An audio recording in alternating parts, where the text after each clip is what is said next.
4천억대 배임 혐의 등으로 구속영장이 청구된 이재명 대표는 줄곧 자신이 대장동 사업에서 5,500억 원대 개발 이익을 환수했다고 주장해 왔습니다. 특히 이런 사실은 과거 경기지사 선거 때도 검찰이 허위 사실이라며 기소했지만 대법원에서 무죄로 판결이 확정됐다고 강조하고 있는데요. 나혜인 기자가 당시 판결 내용을 따져봤습니다. 이재명 대표가 대장동 배임 혐의에 맞서 꺼내든 대법원 판결은 2020년 무죄로 결론난 공직선거법 위반 사건입니다.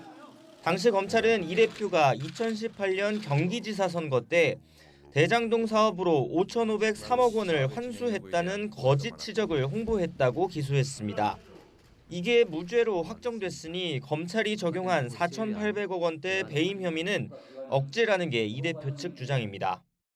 5,503억 원은 공공이익으로 환수했다 하는 부분을 검찰이 영장에서 부정하고 있습니다. 대법원 판결을 부정하는 검찰입니다. 이 대표가 주장해온 5,503억 원은 현재 배임 액수에서 빠진 성남도시개발공사 배당금 1,800억 원 이외에 대장동 기반시설 조성비와 1공단 공원화 사업비를 더한 금액입니다. 당시 대법원이 확정한 원심 판결문을 보면 재판부는 별도 예산 없이 기반시설과 공원이 생기는 게 성남시와 공공의 이익이라고 적시했습니다. 이 대표 주장에 부합하는 대목입니다. 하지만 당시 재판의 핵심 쟁점은 이런 부대 사업비가 공익인지 아닌지보다는 이를 선거에 활용한 이 대표의 발언 시점이었습니다.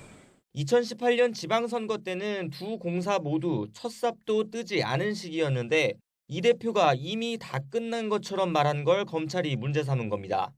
5,503억 원이 확보됐고 또 이것이 성공이 거의 90% 100% 이미 확정된 상태이기 때문에 저는 허위 사실을 발표한 게 전혀 없습니다.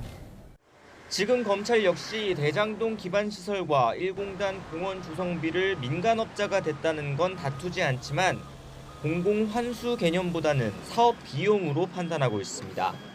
또 이런 사업비 말고도 민관 유착 비리가 없었다면 성남도시개발공사가 전체 개발이익의 70%인 6,700억 원을 가져와야 했다는 게 이 대표 배임 혐의의 핵심입니다.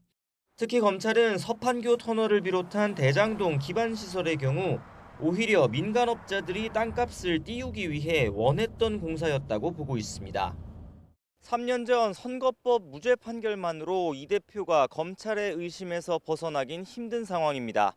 검찰은 당시 대법원 판결에 참여했던 권순일 전 대법관이 퇴임 뒤 화천대유에서 받은 고문료의 성격도 수사하고 있습니다. YTN 나혜인입니다.